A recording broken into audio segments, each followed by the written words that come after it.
Nelson Mandela Children's Parliament was held on the 12th to the 14th of July in Eastern Cape Province. The Parliament was held under the theme Maximising the Voices of Children and Addressing Social Ills Affecting Them. The children also elected their President and the Speaker Parliament. Let's discuss this further. Khazimla Adam, National Youth Parliament Speaker, joins us now via Zoom. A very good afternoon to you. Thank you for joining us here on the SABC, Khazimla.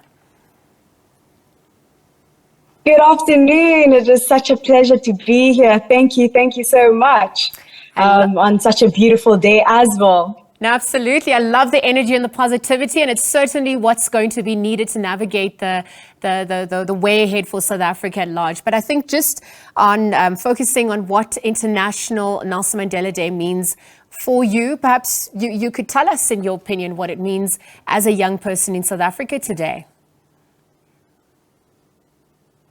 Nelson Mandela Day definitely is a day is a day of remembrance of all the things that Tata Mandela has done for us and the things that he holds close to our heart as we do his 76 minutes of community service in anywhere, and how we as anybody can make a difference and a difference to someone's day and make it better. So it is such a great day as we honor our legend, our hero, Tata Mandela, and that we just reflect and take the day to remember everything that he has done for us as South Africa and the icon that he is to the world. No, absolutely, because the youth is the future, and the decisions that are made today ultimately also affect the weight that they will have to bear in the years to come. So in your opinion, how important is it to include children in policy decision making at large?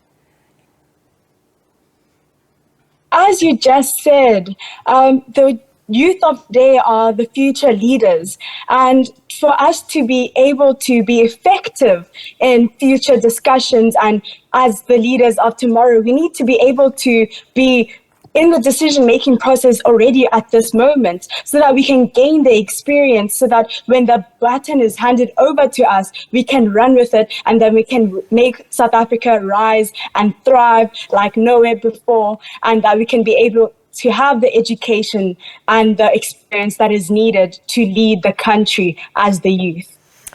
Earlier on, you alluded to some of the values and ideals that Tata Mandela stood for.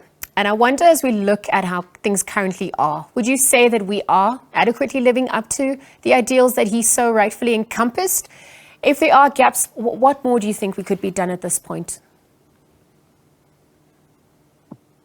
I think there are a lot of social ills that we are facing today in South Africa as a whole, but I don't want us to be distracted so much from the social ills that we forget everything that we have done already and that we have achieved so much as the country. Even like today, Utatu Cyril Ramaphosa is making sign language the 12th official language of South Africa. And that's just one of the ways that South Africa is changing. We must remember that our constitution is a living document. And as we are going forward and we see these gaps, we are able to address them.